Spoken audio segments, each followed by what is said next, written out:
Les amis, je suis joie à l'idée de faire cette vidéo, vous n'avez pas idée.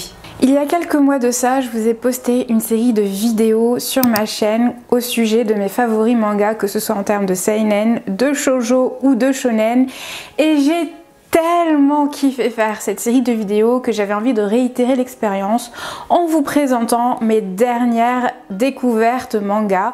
Dans cette vidéo, je vais vous présenter un shonen, un seinen et un shoujo, comme ça il y en aura pour tous les goûts.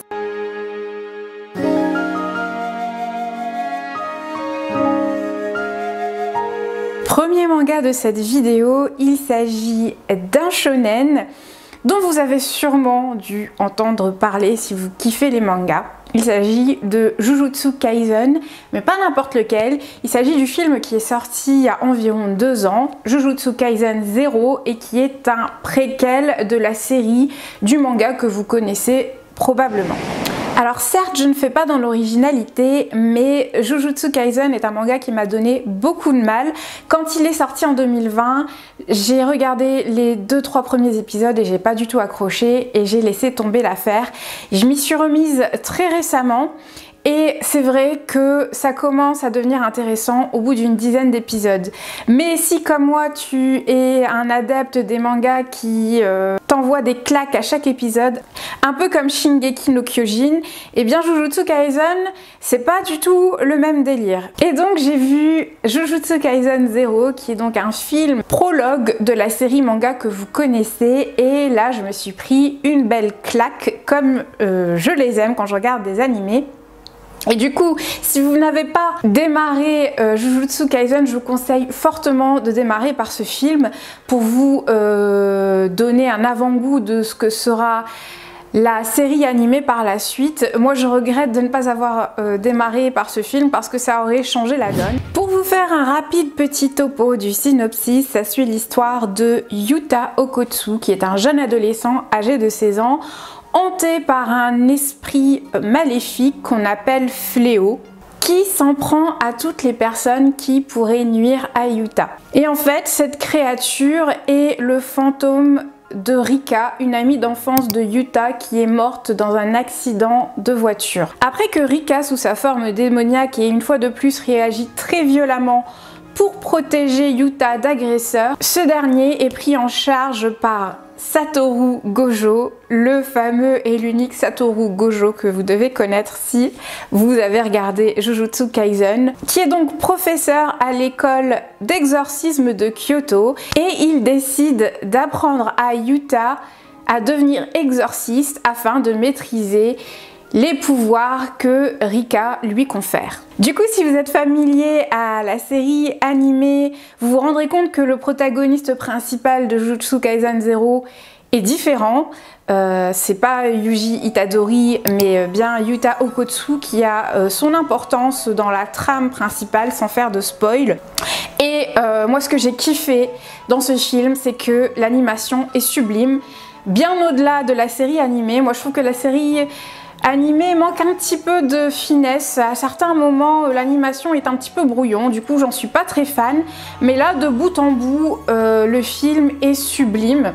Et il me semble qu'il a été réalisé par les studios MAPPA, et franchement, de tous les mangas que j'ai vus qui ont été réalisés par le studio MAPPA, je pense que Jujutsu Kaisen 0 est l'un des plus réussis. Du coup, comme je vous l'ai dit, si vous n'avez pas regardé Jujutsu Kaisen, je vous conseille fortement de regarder Jujutsu Kaisen 0 avant. Ça va vous donner un avant-goût de ce que va être la série, mais en vachement mieux, parce que là le rythme est prenant tout au long du film, on s'ennuie pas, chaque détail est hyper important dans la trame principale, et du coup moi ça a revigoré mon intérêt pour la série animée qui actuellement est en cours de parution pour la saison 2.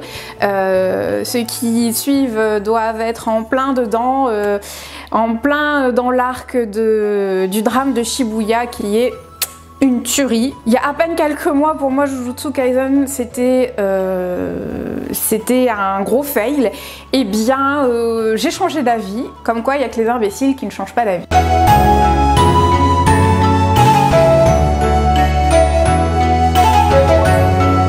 Deuxième manga manga de cette vidéo, il s'agit d'un seinen dont je vous ai déjà parlé il y a quelques temps dans ma dernière vidéo favori. Ça fera peut-être répétition pour les personnes qui l'ont déjà vu, mais ce type de vidéo marche très peu sur ma chaîne, du coup j'ai jugé bon d'en reparler ici.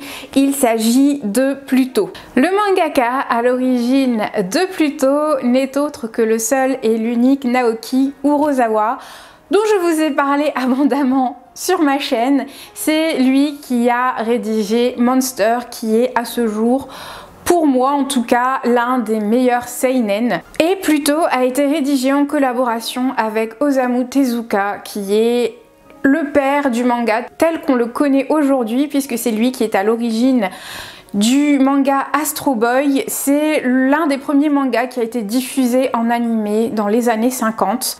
Et tu l'auras compris, on va retrouver Astro Boy en guest star dans le manga Pluto. Je vais faire un rapide petit tour du synopsis pour ceux qui ne l'auraient pas vu dans ma précédente vidéo. Ça se passe dans un monde futuriste, plus ou moins dystopique, où les humains cohabitent avec les robots. Ces derniers ressemblent en tout point aux êtres humains, c'est-à-dire qu'ils pensent, qu'ils ont des familles, qu'ils éprouvent des sentiments et des émotions, et des lois très strictes régissent la vie des robots, comme le fait qu'il leur est strictement interdit de tuer des êtres humains. Dans ce contexte précis, les robots les plus puissants du monde, qui sont au nombre de 7, sont assassinés les uns après les autres, avec un point commun: des cornes plantées dans le corps des robots sont retrouvées après l'assassinat. L'enquête de ces meurtres est confiée à Gezish, qui est un robot inspecteur qui fait lui-même partie des 7 robots les plus puissants du monde. Et son objectif est de retrouver le meurtrier. Du coup, si vous avez kiffé Monster, vous allez kiffer Pluto, parce que avant d'être un manga de type mecha, ça reste avant tout un polar, une enquête policière qui est savamment menée, dont l'intrigue principale est ultra prenante. Donc on retrouve le même fil conducteur que dans Monster, qui est l'enquête policière, avec des personnages au caractère bien trempé. Et comme je vous l'ai dit, en guest star, vous allez retrouver Astro, qui lui aussi fait partie des 7 robots les plus puissants du monde. Et en plus, ce que j'ai kiffé, c'est qu'il y a beaucoup de clins d'œil qui sont faits à Monster tout au long de l'animé. Alors je dis animé, en fait l'animé va sortir là incessamment sous peu sous Netflix, mais à la base c'est un manga qui a été publié en 8 volumes, donc c'est assez rapide à lire si jamais vous préférez la lecture à la série animée, quoique j'ai vu la bande-annonce de Pluto et franchement l'animation a l'air sublime. On retrouve la patte de Naoki Urasawa. Si vous aimez les traits de Monster, le chara-design de Monster, vous allez kiffer Pluto, parce que vous allez voir qu'il y a énormément de similitudes. Du coup, ce qui est bien de noter aussi, c'est que Pluto, c'est un manga qui initialement est paru au début des années 2000 et qui soulève des thématiques assez avant-gardistes pour son temps. La limite entre l'intelligence artificielle et l'être humain reste assez floue, parce que les robots tels qu'ils sont dépeints dans le manga ont énormément de similitudes avec les hommes. Et c'est clairement un sujet d'actualité avec l'émergence de plus en plus forte des intelligences artificielles de nos jours.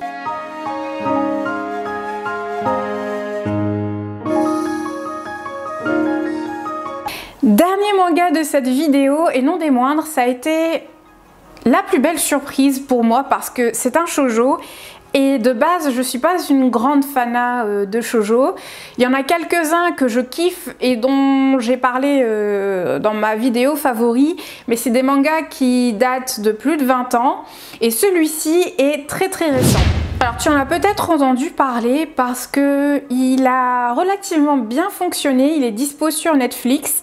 Il s'agit de My Happy Marriage. Même si le titre est assez évocateur, je t'inviterai à ne pas juger ce manga uniquement sur le titre, parce qu'il m'a quand même énormément surprise. Donc l'histoire se passe dans le Japon du début du XXe siècle, dans un monde où les êtres humains sont dotés de pouvoirs surnaturels. L'un des protagonistes principaux est Mio Saimori, qui est une jeune fille âgée de 16 ou 17 ans, si je ne dis pas de bêtises, et qui est maltraitée par sa famille, notamment sa belle-mère. Lorsqu'elle atteint l'âge de se marier, sa famille la fiance de force à un militaire de réputation très froide et cruelle qui s'appelle Kudo Kiyoka. Alors c'était la tradition, hein, ça peut être choquant, c'est le mariage arrangé comme ça, mais c'était très commun au début du XXe siècle au Japon. Et du coup, cet homme, ce militaire, a tellement mauvaise réputation qu'il paraîtrait que ses anciennes fiancées l'ont fui au bout de 3 jours à peine. Ainsi, Mio est envoyée chez Kudo et elle se résigne à son sort. Mais elle découvre petit à petit que Kudo est bien différent de la réputation qu'on lui a dépeint. Et du coup, l'un des axes de l'histoire, c'est évidemment la relation qui va s'établir entre Kudo et Mio, mais ça n'est pas le point principal, ça n'est pas une simple et bête histoire d'amour. Ce qu'il faut savoir, c'est qu'il y a également tout un mystère qui plane autour de Mio. Comme je l'ai dit, elle est née sans pouvoir surnaturel alors qu'elle est issue d'une famille illustre, très puissante, dont tous les membres possèdent des pouvoirs surnaturels très puissants. Mio est la seule à ne pas en avoir. Du coup, petit à petit, au fur et à mesure des épisodes, on va en apprendre davantage sur les raisons qui font que Mio est née sans pouvoir. Et mention spéciale pour l'animation qui est sublime. C'est l'un des plus beaux mangas que j'ai vu cette année. J'essaierai de vous insérer quelques images, mais vraiment, c'est surtout l'animation qui m'a accrochée et qui m'a donné envie de regarder cet animé, parce qu'à la base, moi les shoujo c'est pas trop ma came, mais en fait ça se passe dans un Japon du début du XXe siècle et je trouve que l'univers est très bien retranscrit et l'animation est si bien faite, surtout si vous êtes fanat du Japon, vous allez kiffer. La première saison est disponible sur Netflix, il y a 12 épisodes. Il y a une seconde saison qui est en préparation et qui va arriver courant 2024 et je trouve que les épisodes sont assez bien foutus, on s'ennuie pas. L'histoire avance quand même assez vite, assez bien. Et ce qui est bien avec cet animé, c'est que l'univers est tellement japonisant, tellement zen. On voit beaucoup de Sakura que je trouve ça hyper apaisant en fait. C'est un animé qui m'a beaucoup apaisé, que j'ai regardé quand j'étais très stressée et ça m'a beaucoup calmée. Et du coup, c'est un manga qui m'a fait changer d'a priori sur les shoujo, parce que à la base, dès que je voyais un shoujo, je fuyais un petit peu ça comme la peste en me disant que c'était nul, que ça allait être une histoire d'amour assez gnangnan. Eh bien, j'ai encore changé d'avis, comme quoi il n'y a que les imbéciles qui ne changent pas d'avis. Encore une fois, et j'ai adoré ce manga, donc j'espère que ça vous donnera envie également de regarder cet animé et que peut-être ça vous fera changer d'avis sur les shoujo. Et voilà, j'en ai terminé avec cette vidéo. J'espère que mes récentes découvertes manga vous auront inspiré et vous auront donné envie de découvrir les mangas dont j'ai parlé dans cette vidéo. Si tu les connaissais, n'hésite pas à me le faire savoir en commentaire et à me dire ce que tu en as pensé. Et si vous voulez davantage de vidéos de ce genre, ça serait avec plaisir parce que j'adore faire des vidéos sur les mangas, je m'en rends compte petit à petit. Même si c'est un sujet qui n'a peut-être rien à voir avec ma ligne éditoriale principale, eh bien j'ai envie de me faire plaisir et je sais que ça peut intéresser certains d'entre vous. Voilà, je te remercie d'avoir passé ce petit moment avec moi. N'hésite pas à liker cette vidéo et à t'abonner si c'est pas encore fait. Merci à toutes les personnes qui continuent à s'abonner à ma chaîne, ça me fait toujours plaisir. On est à ce jour quasiment 4200 sur ma chaîne, c'est juste incroyable. Je te souhaite une très belle journée, une très belle semaine, une très belle soirée, où que tu sois quand tu regardes cette vidéo. Et je te dis à la prochaine.